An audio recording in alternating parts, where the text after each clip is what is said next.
రాష్ట్రంలో సామాజిక ఆర్థిక విద్య ఉపాధి రాజకీయ మరియు కుల సర్వే సమగ్ర ఇంటింటి కుటుంబ సర్వే నిర్వహించాలనే ముఖ్య ఉద్దేశంతో మంత్రిమండలి ఫిబ్రవరి 4, 2024న తీసుకున్న నిర్ణయం ప్రకారం తెలంగాణ శాసనసభ ఫిబ్రవరి 16, 2024న క్రింది విధంగా తీర్మానించింది. వెనుకబడిన తరగతుల, షెడ్యూల్డ్ కులాల, షెడ్యూల్డ్ తెగల మరియు మిగతా బలహీన వర్గాలకు చెందిన ప్రజల అభ్యున్నతి నిమిత్తం వివిధ సామాజిక, ఆర్థిక, విద్యాపరమైన, ఉపాధి, రాజకీయ అవకాశాల ప్రణాళికలను రూపొందించి అమలు పరిచేలా తెలంగాణ మంత్రివర్గము 4/2/2024 తేదీన చేసిన సిఫార్సు మేరకు తెలంగాణ రాష్ట్రమంతటా సామాజిక, ఆర్థిక, విద్యాపరమైన, ఉపాధి, రాజకీయ కుల సర్వే, కులగణన, ఒక సమగ్ర ఇంటింటి కుటుంబ సర్వేను చేపట్టాలని సభ ఏకగ్రీవంగా తీర్మానించింది. ప్రభుత్వం జాగ్రత్తగా పరిశీలించిన తర్వాత రాష్ట్రంలోని వెనుకబడిన తరగతులు, షెడ్యూల్డ్ కులాలు, షెడ్యూల్డ్ తరగతుల ప్రజలు, రాష్ట్రంలోని ఇతర బలహీన వర్గాల స్థితిగతులను మెరుగుపరచడానికి వివిధ సామాజిక, ఆర్థిక, విద్యాపరమైన, ఉపాధి, రాజకీయ అవకాశాల కోసం ప్రణాళికను రూపొందించి అమలు పరచడం కోసం తెలంగాణ రాష్ట్రమంతటా సామాజిక, ఆర్థిక, విద్యా, ఉపాధి, రాజకీయ మరియు కుల సర్వే చేపట్టడం కోసం 10/10/2024 తేదీన GOMS నంబర్ 18ని జారీ చేసింది. అధ్యక్ష, ప్రభుత్వం 19/10/2024 తేదీన 122/Cabinet/A2/2024 మెమో ద్వారా సామాజిక, విద్య, ఆర్థిక, ఉద్యోగ, రాజకీయ మరియు కుల సర్వే నిర్వహణను పర్యవేక్షించేందుకు గౌరవ నీటిపారుదల మరియు CAD, ఆహార మరియు పౌర సరఫరాల మంత్రివర్యులు శ్రీ N. ఉత్తమ్ కుమార్ రెడ్డి గారి అధ్యక్షతన కమిటీ ఏర్పాటు చేసింది. సర్వే నిర్వహించేందుకు ప్రణాళిక శాఖ నోడల్ విభాగంగా నియమించబడింది. సర్వే విధి విధానాలను అవగాహన చేసుకునేందుకు మరియు ఉత్తమ విధానాలను అవగాహన చేసుకునేందుకు ఇతర రాష్ట్రాలైన కర్ణాటక మరియు బీహార్లలో జరిగిన వివిధ సర్వేలను క్షుణ్ణంగా అధ్యయనం చేయడం జరిగింది. అధ్యక్ష, ఈ అధ్యయన ఫలితాలను ప్రస్తుత CPC సర్వే విధాన రూపకల్పనలో అనుసంధానపరచడం జరిగింది. వివిధ ప్రజా సంఘాలు, సామాజికవేత్తలు, మేధావులు, ఇతర స్టేక్ హోల్డర్ల అభిప్రాయాలను పరిగణలోకి తీసుకొని ఈ క్రింది సర్వే షెడ్యూల్ని రూపొందించడం జరిగింది.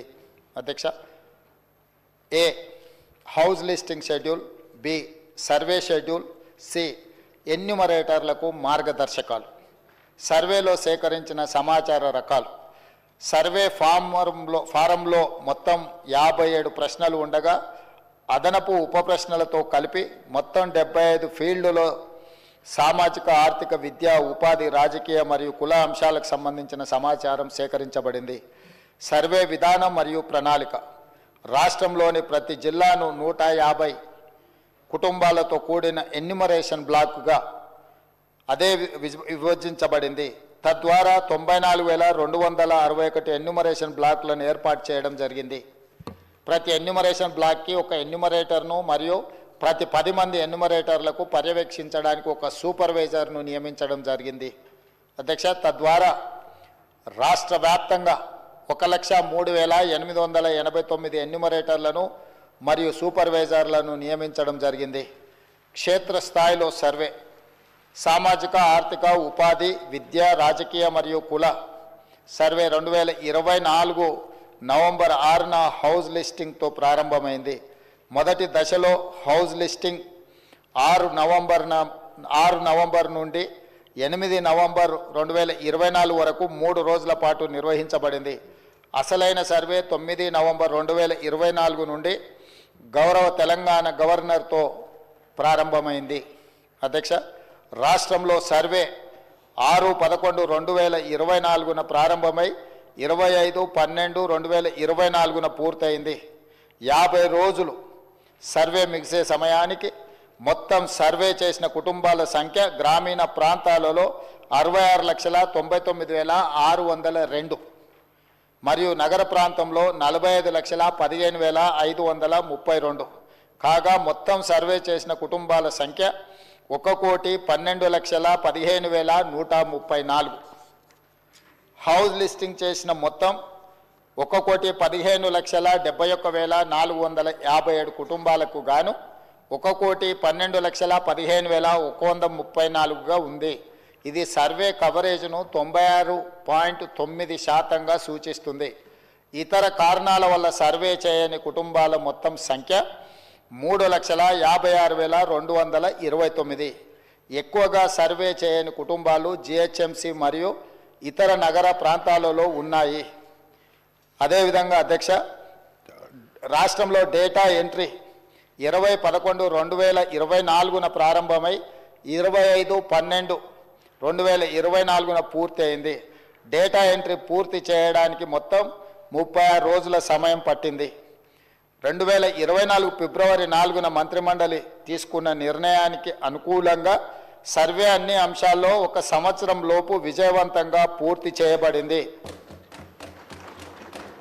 అధ్యక్ష, ఫిబ్రవరి 4, 2024 నాడు నిర్ణయం చేసి ఫిబ్రవరి 4, 2025 ఈనాటికి సరిగ్గా సంవత్సరం పూర్తి చేసుకుంటున్న సందర్భంగా ఈ నిర్ణయము నివేదికగా మారి ఈ సభ ముందుకు ఒక ప్రభుత్వ అధికారిక డాక్యుమెంట్గా ఈరోజు సభలో ప్రవేశపెట్టినాం అధ్యక్ష. అదేవిధంగా ఈ క్రింది సర్వే డేటా మరియు ఫలితాలను పూర్తిగా తెలంగాణ నివాసితులు ఎన్యూమరేటర్లుగా స్వచ్ఛందంగా చెప్పిన సమాచారంపై ఆధారపడ్డాయి. ఈ సర్వేలో నమోదైన కుటుంబాల ఆధారంగా రాష్ట్రంలో 3,54,77,554 మందిని సర్వే చేయడం జరిగింది. ఈ మొత్తం సామాజిక వర్గాల వారిగా సంఖ్య ఈ క్రింది విధంగా ఉంది అధ్యక్ష. ఎస్సీలో 61,84,319 మంది ఉండగా ఇది మొత్తంలో 17.43% ఉంది. ఎస్టీలో 37,05,929 మంది ఉండగా ఇది మొత్తంలో 10.45% ఉంది అధ్యక్ష. బీసీ ముస్లిం మైనారిటీ మినహా 1,64,09,179 ఉండగా ఇది మొత్తంలో 46.25% ఉంది అధ్యక్ష. ముస్లిం మైనారిటీలో బీసీలు 35,76,588 ఉండగా ఇది మొత్తంలో 10.08% ఉంది అధ్యక్ష.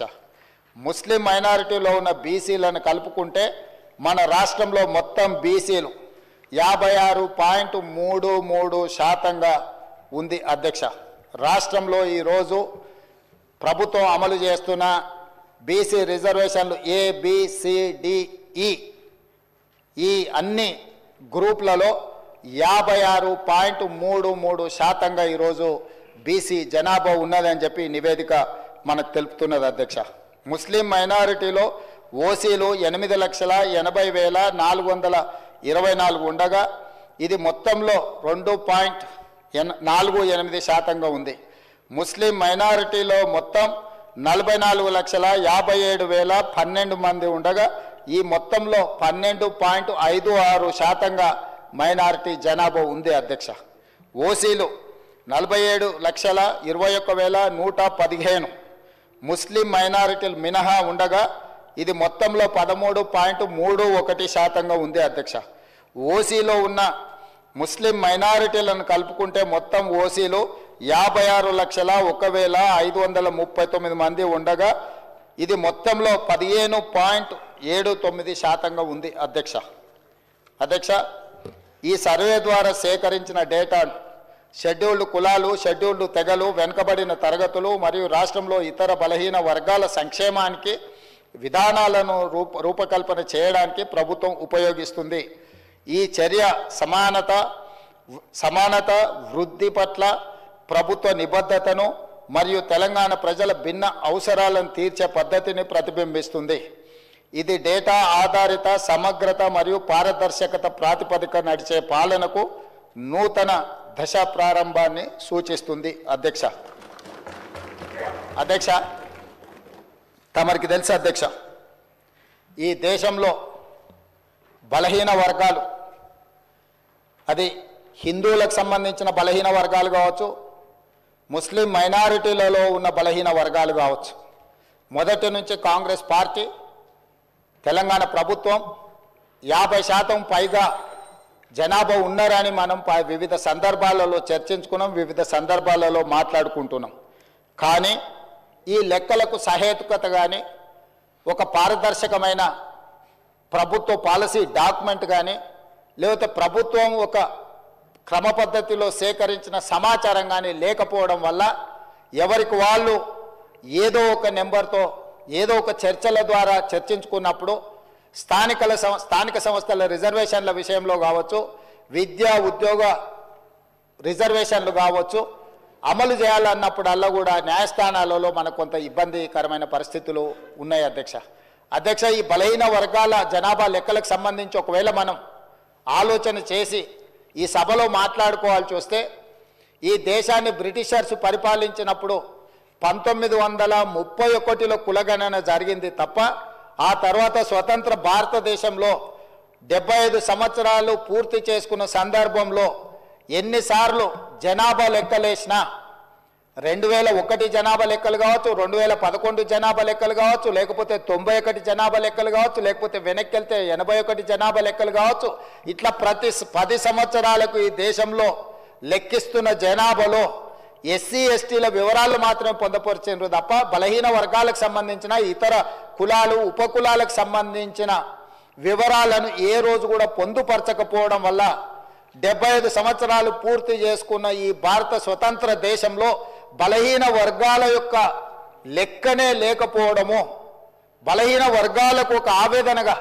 ఒక బాధగా మా హక్కులను కాలరాస్తుండ్రు, అసలు మమ్మల్ని మనుషులుగా కూడా మీరు గుర్తించడం లేదు, సమాజంలో జిత్తినే ఆబాది ఉత్తినే ఇస్సదారి అనే ఒక నినాదాన్ని నాయకుడు రాహుల్ గాంధీ గారు తీసుకోవడంతో వారు ఎన్నికల సందర్భంగా భారత్ జోడో యాత్రలో భాగంగా ఈ దేశ ప్రజలకు ఒక మాట ఇచ్చారు.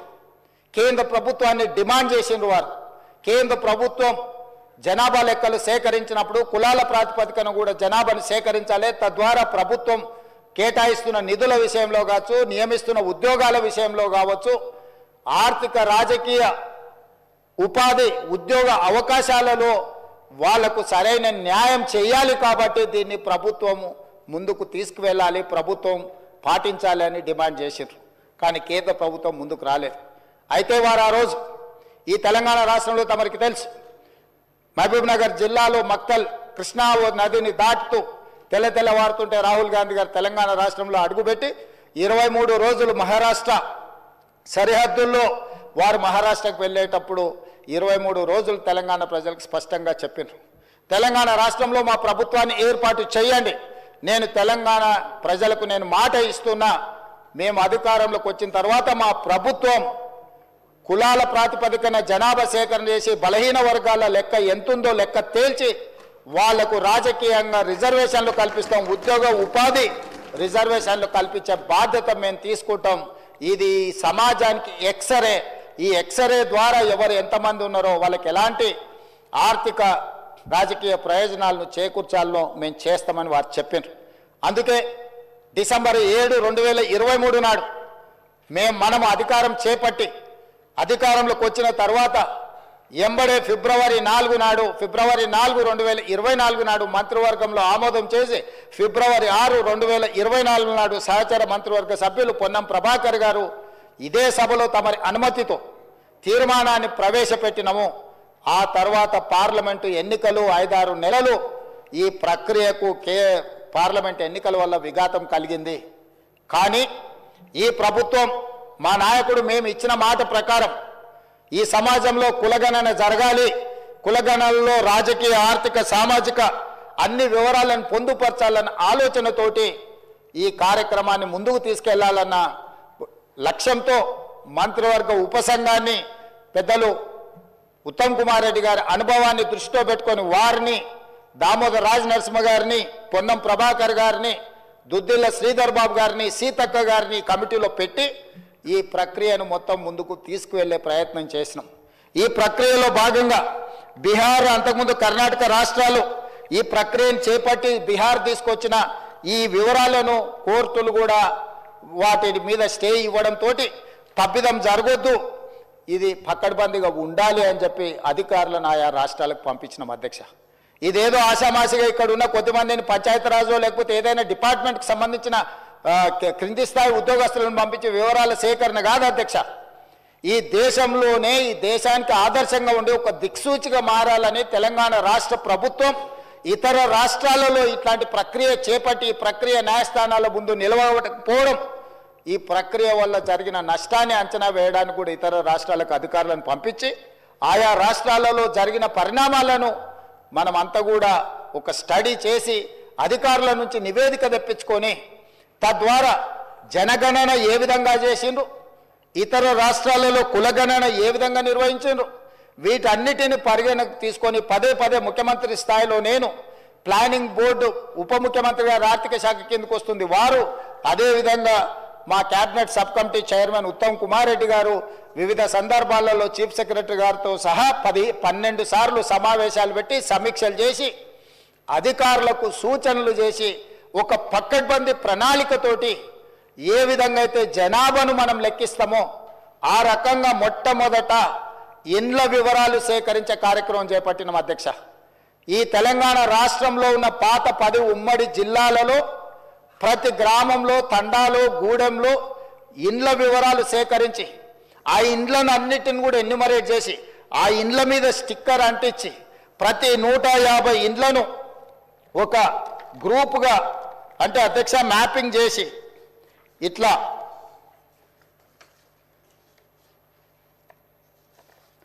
ప్రతి ఇంటిని కూడా ప్రతి ఇంటికి స్టిక్కర్ అంటించి ప్రతి 150 ఇండ్లను ఇట్లా మార్కింగ్ చేసి ఈ రకంగా 150 ఇండ్లను ఒక యూనిట్ కింద ఒక బ్లాక్ కింద గుర్తించి ప్రతి యూనిట్ని ఈరోజు నేను ఇంతకుముందు చెప్పినట్టు 94,000 పైచిలకు యూనిట్లుగా గుర్తించి వీటి ప్రతి ఏరియాకు ఒక్కొక్క ఎన్యూమరేటర్ని ఇచ్చేసి ఈ 150 ఇండ్లను రోజుకు 8 నుంచి 10 కంటే ఎక్కువ చేయకూడదు. ఎందుకంటే 10 కంటే ఎక్కువ చేస్తే వాళ్ళు తొందరపాటులో హడావిడిగా చేయాలన్న నిర్ణయంతో వాళ్ళు తప్పర్లు జరగడానికి అవకాశం ఉంటుందని చెప్పి వివిధ డిపార్ట్మెంట్లకు సంబంధించిన వాళ్ళు teachers, agriculture extension officers, anganwadi teachers, IKP ఏపీఎంలు, bill collectors and assistant bill collectors, ward officers, Indira Kranti పథకం book keepers, chairman, environment engineers, Panchayati Raj secretary, junior assistant, record assistant, typist, work inspector, ఇట్లా ప్రభుత్వంలో ఉన్న వివిధ శాఖలకు సంబంధించిన అధికారులను ఈరోజు మనం వాళ్ళందరినీ పెట్టి ప్రతి ఇంటికి ఇలాంటి స్టిక్కర్ను అంటించిన అధ్యక్ష.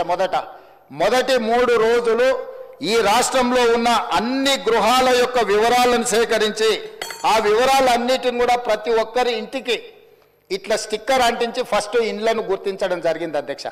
ఆ తర్వాత ప్రతి ఇంటికి మన ఎన్యూమరేటర్లు వెళ్ళి ఇట్లాంటి అప్లికేషన్లు తీసుకెళ్ళి అధ్యక్ష ప్రతి ఒక్కరి వివరాలు వాళ్ళందరితో సేకరించి 8 పేజీలల్లా అక్కడికి వెళ్ళి వాళ్ళతో మాట్లాడి వాళ్ళు ఇచ్చిన సమాచారాన్ని తీసుకొని వాళ్ళ సంతకాన్ని కూడా కుటుంబ యజమాని పేరు, మొబైల్ నెంబర్తో సహా సంతకం వాళ్ళు తీసుకొని, ఎన్యూమరేటర్ సంతకం తీసుకొని, సూపర్వైజర్ సంతకం తీసుకొని ఈ రకంగా సమాచారాన్ని 8 పేజీలలో పూర్తి వివరాలతో కూడుకున్న వాళ్ళ పేరు, తండ్రి పేరు, వాళ్ళ కులము, వాళ్ళ ఆర్థిక స్తోమత, వాళ్ళ విద్య, గతంలో ప్రభుత్వం నుంచి ఏమైనా పథకాలలో లబ్ధి పొందినరా, గతంలో రాజకీయ పరమైన రిజర్వేషన్లు ఏమన్నా పొందినరా, ఇట్లా పూర్తి స్థాయిల వివరాలతోటి ఆ కుటుంబం యొక్క వివరాలు తీసుకున్నాం అధ్యక్ష.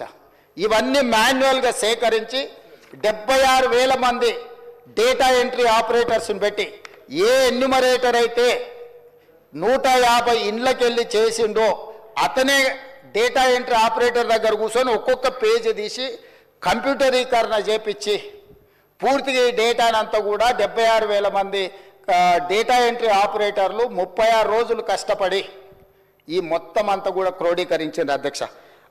ఈరోజు ఇంత పకడ్బందీగా ఇందులో ఉండే పని చేసే వాళ్ళకు కూడా, ఉద్యోగస్తులకు కూడా వాళ్ళకు ఒక బుక్లెట్ అధ్యక్ష. రాష్ట్ర స్థాయిలో ఎన్యూమరేటర్లకు శిక్షణ ఇచ్చినాం, ఆ తర్వాత జిల్లా స్థాయిలో సూపర్వైజ్ చేసే వాళ్ళకి శిక్షణ ఇచ్చినాం, ఆ తర్వాత మండల స్థాయిలో పనిచేసే వాళ్ళకి ఇచ్చినాం, ఆ తర్వాత ప్రతి 150 ఇండ్లకు వెళ్ళే వాళ్ళకు కూడా శిక్షణ ఇచ్చి ఎక్కడ తప్పు జరగకుండా, ఎలాంటి ఇబ్బంది జరగకుండా వాళ్ళకు ఒక బుక్లెట్ ఇచ్చి, ఒక మాన్యువల్ అంటే గైడ్ లైన్స్ లాగా ఒక పుస్తకం ఇచ్చి అధ్యక్ష వాళ్ళందరినీ కూడా వాళ్ళకి శిక్షణ ఇచ్చి ప్రభుత్వం పకడ్బందీగా వీళ్ళందరినీ కూడా వినియోగించుకున్నప్పుడు వాళ్ళందరికీ కూడా జీతభత్యాలు ఇచ్చినాం అధ్యక్ష. అంటే ప్రభుత్వ ఉద్యోగులైనా జీతమే కాకుండా అదనంగా పనిచేయించుకున్నందుకు కూడా వాళ్ళకు జీతభత్యాలు ఇచ్చి 160 కోట్ల రూపాయలు ఖర్చు పెట్టి ఈరోజు ఒక నిర్దిష్టమైన పకడ్బందీ సమాచారాన్ని ఈరోజు సేకరించిన అధ్యక్ష 7 దశాబ్దాలుగా పైగా ఈరోజు బలైన వర్గాలకు సంబంధించిన వాళ్ళు కావచ్చు, మైనారిటీలు కావచ్చు, మేము ఎంతమంది ఉన్నామో మా లెక్క మాకు చెప్పండి అన్నారు అధ్యక్ష. కనీసం మాకు నిధులు, మా రిజర్వేషన్లు, లేకపోతే మా ఉద్యోగ ఉపాధి అవకాశాలలో మేము మా భాగం అడగాలి అని అంటే కనీసం మా లెక్క తేల్చండి అని అంటే ఎవ్వరు కూడా వాళ్ళ ఆర మొలకించిన వాళ్ళు లేరు అధ్యక్ష. అందుకే ఈరోజు ఈ ప్రభుత్వం స్పష్టంగా నిర్ణయం తీసుకొని ఇది ఒక చారిత్రాత్మకమైన నిర్ణయం, రేపు సమాజం యొక్క అభివృద్ధికి ఇది ఒక దిక్సూచిగా ఒక మోడల్ డాక్యుమెంట్గా మారుతుందని చెప్పి ఈరోజు ఒక పకడ్బందీ ప్రణాళికతో చర్య తీసుకున్నాం అధ్యక్ష. అందుకే ఈరోజు కమిషన్ ఇచ్చిన నివేదికను క్యాబినెట్ సబ్ కమిటీ స్వీకరించి ఈరోజు ఉదయం క్యాబినెట్లో దాన్ని చర్చ పెట్టి క్యాబినెట్లో ఆమోదింపజేసి ఈరోజు ఈ సభలో ప్రకటన చేస్తున్నాం అధ్యక్ష. ఎందుకంటే దీనికి పూర్తి స్థాయిలో చట్టబద్ధత కల్పించాలి. రేపటి నుండి ఈ నివేదిక రాష్ట్ర ప్రభుత్వం అమలు చేయబోయే సంక్షేమ పథకాలకు, అదేవిధంగా అభివృద్ధి కార్యక్రమాలకు, ఉద్యోగ ఉపాధి అవకాశాలకు, రాజకీయ వాళ్ళ అవకాశాల కోసం ఈరోజు ఈ నివేదిక పనిచేయాలన్నది ప్రభుత్వం యొక్క లక్ష్యం అధ్యక్ష. అందుకే ఈరోజు 46.25% ఉన్న బీసీలు, ఏబిసిడి, అదేవిధంగా ఈ గ్రూప్లో ఉన్న ముస్లిం మైనారిటీ బీసీలు ఏదైతే 10.08 ఉందో మొత్తం 56% పైగా ఉన్న బీసీలు అందరికీ కూడా ఈ రాష్ట్రంలో సముచితమైన గౌరవము, స్థానము కల్పించాలన్న ఆలోచనతోటి ఈరోజు ఈ ప్రభుత్వం ఈ నిర్ణయం తీసుకొని ముందుకు వచ్చింది అధ్యక్ష.